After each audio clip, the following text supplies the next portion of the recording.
Ela acabou de proferir uma palestra sobre desenvolvimento sustentável para o Brasil. A nossa entrevistada dispensa apresentações. Marina Silva, seja muito bem-vinda ao programa Eventual. É um prazer enorme falar com você. Obrigada. Bom, o tema desenvolvimento sustentável, ele é quase modismo hoje, mas explica para a gente exatamente o que é desenvolvimento sustentável. Eu sempre digo que desenvolvimento sustentável é usarmos com sabedoria os recursos que a natureza nos oferece para atender às nossas necessidades de alimentação, moradia, vestimenta, habitação digna, sem destruí-los, de formas que essas necessidades possam ser atendidas hoje, sem comprometer o atendimento das populações que virão após nós.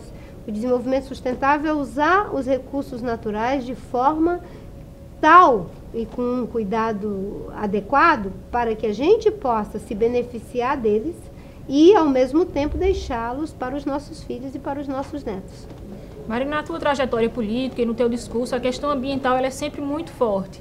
Mas você que comunga do pensamento complexo sabe que a sustentabilidade ela não só se reporta à questão ambiental, né? Existem outros parâmetros como economia, cultura, a própria sociedade que também estão ali discutindo e consorciando com a questão ambiental. Onde é que está presente todos esses outros preceitos do desenvolvimento sustentável no teu discurso, na tua proposta política? Na verdade, quando a gente trabalha a ideia de desenvolvimento sustentável, a gente trabalha com as várias dimensões da sustentabilidade. Um modelo de desenvolvimento para ser sustentável, é preciso que ele o seja também no aspecto econômico, transformando com possibilidades competitivas aquilo que são as nossas vantagens comparativas, que ele seja sustentável também do ponto de vista social, criando igualdade de oportunidade para as pessoas, a sustentabilidade cultural, que é não termos um modelo de desenvolvimento que elimine as diferenças sociais, culturais no bom sentido. E eu acrescento outras dimensões, que é a dimensão da sustentabilidade estética, política e ética. Eu diria mesmo que as demais dimensões da sustentabilidade, a econômica, a social, a cultural e a estética, dependem da sustentabilidade política e da sustentabilidade ética. Hoje o mundo está vivendo uma crise política sem precedente. É só olharmos o que está acontecendo no Chile, na Espanha, enfim, na Europa de um modo geral. E nós vamos perceber que o modelo está em crise. E nós temos que buscar uma nova forma de nos relacionarmos uns com os outros e com os diferentes interesses. Eu diria que hoje nós estamos vivendo um esgotamento da democracia representativa e da democracia participativa nos termos em que nós conhecemos. E estamos vivendo a riqueza da democracia prospectiva. Antes, quem conseguia prospectar aplicativos para a democracia eram os partidos, os governos e a academia, depois vieram os sindicatos e as ONGs. Hoje eu diria que nós temos bilhões de pessoas que, graças à internet, conseguem prospectar aplicativos para a democracia, e as pessoas não querem mais ser espectadoras da política, elas querem participar e buscar soluções para os seus problemas, levantar novos questionamentos. Eu diria que nós estamos vivendo uma crise da política, mas é também a grande oportunidade de nos reinventarmos, porque a nossa representação, inclusive no caso do Brasil, sofre graves problemas. Há uma desconexão entre o que a sociedade quer e o que os representantes estão fazendo na sua maioria. Marina, esse discurso da sustentabilidade, ele é muito envolvente, entusiasmante, é um discurso muito bonito. Mas como é que é possível implementar um modelo sustentável numa economia capitalista? Tem como a gente conciliar os interesses do capital e os preceitos da sustentabilidade?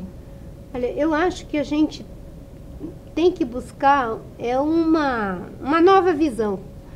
É o que eu chamo. Eu acho que o ideário do modelo socialista e capitalista não dão conta do cuidado com a natureza, de nos desenvolvermos com sustentabilidade.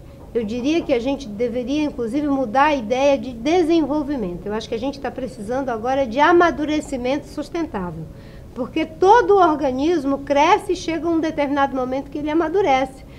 O modelo econômico é o único que acha que deve crescer indefinidamente. Eu acho que a gente tem que trabalhar com a ideia de amadurecimento sustentável. E no amadurecimento sustentável, com certeza, não vai ser mais a polarização capitalismo socialismo. Vamos ter que conviver com os paradoxos. E quais são esses paradoxos? É encontrar economia e ecologia, promover esse encontro. Como a gente utiliza os recursos e, ao mesmo tempo, preserva as bases naturais do nosso desenvolvimento. E aí temos que fazer um questionamento ao modelo que está aí, porque o modelo que está aí não tem como ser universalizado. Nós não temos como dar aos 7 bilhões de seres humanos o mesmo padrão de vida que tem os europeus, os americanos e os japoneses. Se isso for feito, nós precisaremos de 4 a 5 planetas Terra. Nós só temos um. Ora, se esse modelo não pode ser universalizado, porque não há capacidade de suporte em relação ao planeta para atender essa demanda toda, então ele não pode ser universalizado. Se não pode ser universalizado, não pode ser defendido. Nós temos que buscar uma nova forma de nos sentirmos felizes, de nos sentirmos atendidos em nossas necessidades, criando igualdade de oportunidade, mas sem a gana de produção e consumo que nós temos hoje. Seria o caminho para a social-democracia? Você que tem um relacionamento tão estreito com o governo francês? Eu não tenho um relacionamento estreito com o governo francês, não. Eu conheço muitas pessoas interessantes na França, mas não necessariamente de governo. Mas eu defendo a ideia de que nós temos que ter um organismo internacional para cuidar do desenvolvimento sustentável, algo parecido com a OMC ou com a Organização Mundial de Saúde para meio ambiente. Essa é uma proposta da França, mas isso vem sendo produzido, essa proposta vem ao longo de décadas sendo apresentada pelos franceses. Mas eu acho que a gente não pode se prender aos rótulos, social-democracia, isso não responde à realidade de hoje. Hoje o mundo é paradoxal, as pessoas estão buscando novas respostas. Eu diria que tem uma crise da política, o centro está em total ebulição, porque os avanços que a humanidade conseguiu podem ser perdidos por causa do atraso na política, e na democracia prospectiva as pessoas estão buscando novas saídas. Os jovens estão lá nas praças, no Chile, na Espanha, para dizer que o que está aí não está bom. Eles ainda não sabem o que será. E às vezes as pessoas tentam intimidar a juventude com esse discurso. Mas de concreto, o que vocês propõem? O que vocês querem? Quais são as alternativas? Ainda não temos. Agora, o fato de não as tê-la não significa que a gente tenha que baixar a cabeça para as alternativas que estão aí. Eu participei de uma palestra um dia desses com o Daniel Combandi, que é do Partido Verde francês, e ele disse o seguinte: a nossa juventude, da nossa geração, queria a liberdade, porque nós sabíamos que se tivéssemos liberdade, nós poderíamos construir o nosso futuro, porque nós acreditávamos que poderíamos tudo se tivéssemos liberdade. Os jovens hoje descobrem que a sua liberdade está comprometida porque eles não têm um futuro. Então eles estão lutando por ter um futuro. E se a temperatura da Terra passar dos 2 graus, não haverá futuro. Então, hoje, a gente já descobriu que não pode tudo e que talvez recuperar essa capacidade de poder, essa potência, é lutarmos para ter um futuro. E eu acho que é isso que os jovens estão dizendo. O que vocês estão fazendo vai destruir o nosso futuro. E nós estamos aqui para dizer: parem, nós temos o direito a um futuro. O Brasil está muito longe desse modelo de desenvolvimento sustentável. O que é que falta para a gente? Eu diria que todos os países estão longe, é um grande desafio. Mas o Brasil é o país que reúne as melhores condições para fazer isso. O Brasil é um país industrializado, o Brasil tem uma base tecnológica, científica razoável, o Brasil é um país que está vivendo uma certa prosperidade econômica e tem uma abundância de recursos naturais que outros países não têm. E já tem um diferencial, tem 45% de matriz energética limpa. Os países desenvolvidos têm em torno de 13%. E por mais que eles se esforcem, eles não têm o potencial para energia solar, para energia eólica, de biomassa e hidroeletricidade que nós temos. Então o Brasil é o país que não tem o direito de insistir no modelo errado de desenvolvimento. Não tem o direito de mudar o teste em lugar de passar no teste. O que estão querendo fazer com o Código Florestal é o atraso dos atrasos, é mudar o teste em lugar de passar no teste. O teste está dizendo que nós temos que fazer a competição pelo caminho de cima. é aumentar a produção por ganho de produtividade e não por uso intensivo dos recursos naturais.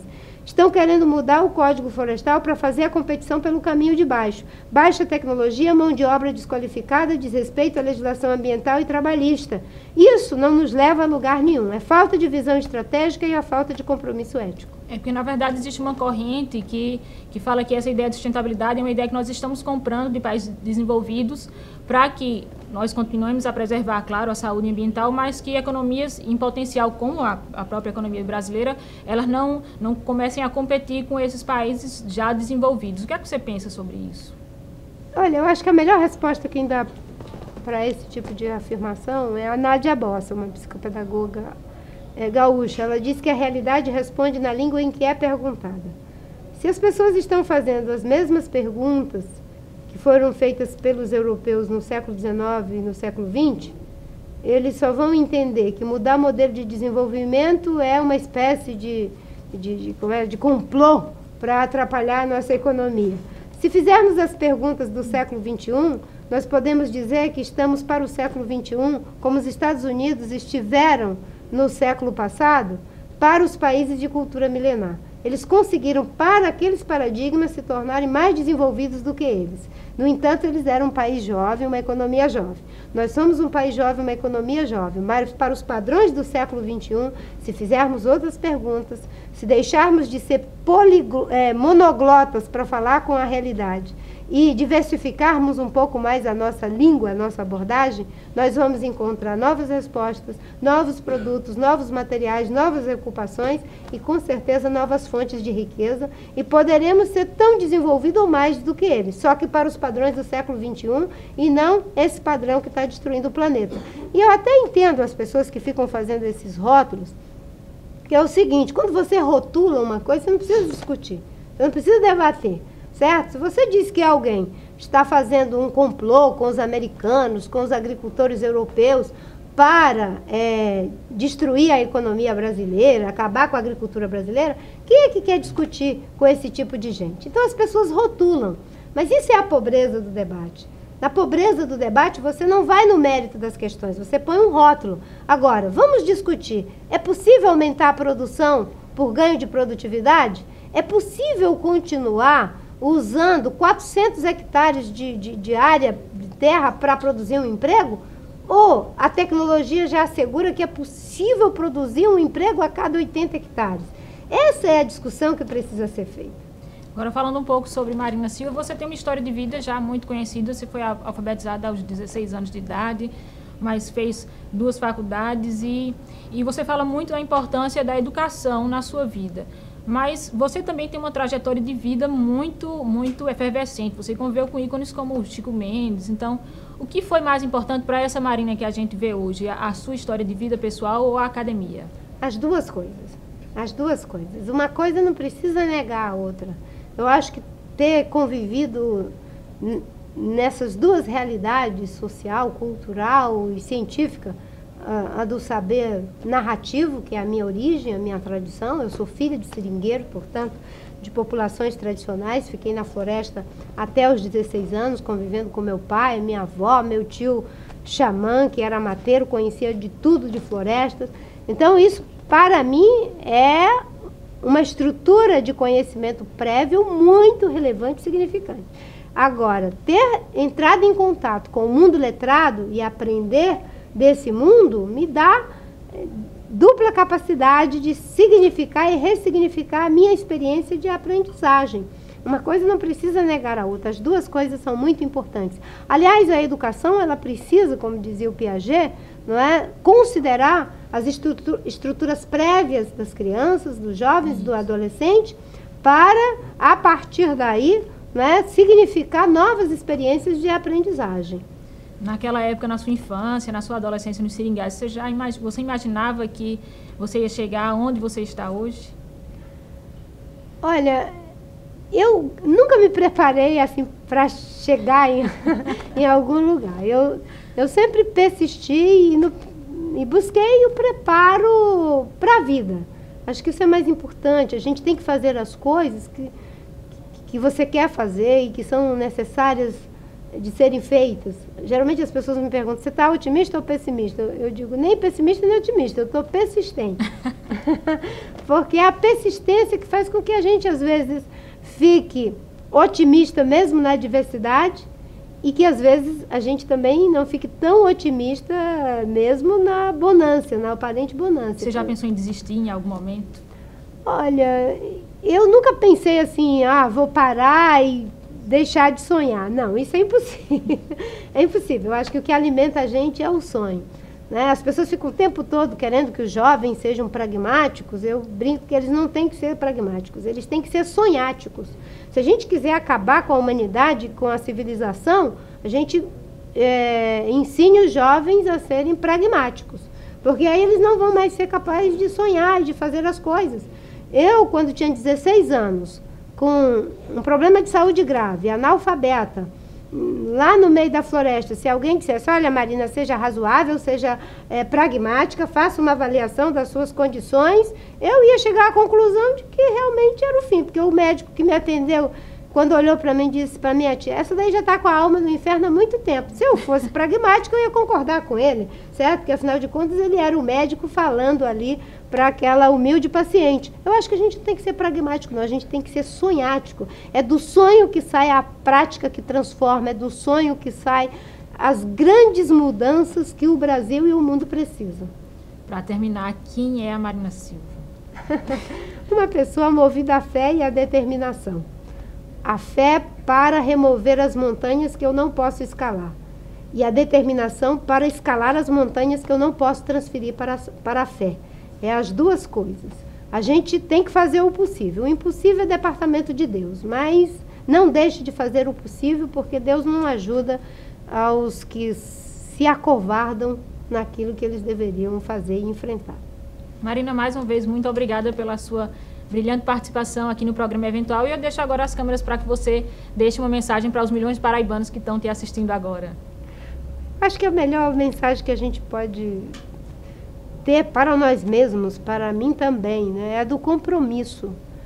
A Hannah Arendt te diz que tem duas coisas que a gente tem dificuldade de conviver, com a imprevisibilidade e com a irreversibilidade. E ela diz, para o imprevisível, você tem o compromisso, a promessa. Né? Então, nós temos que nos comprometermos uns com os outros, de cuidar uns dos outros, e de cuidar da gente mesmo, de cuidar da natureza. Essa promessa, esse compromisso, pode fazer a vida ser melhor.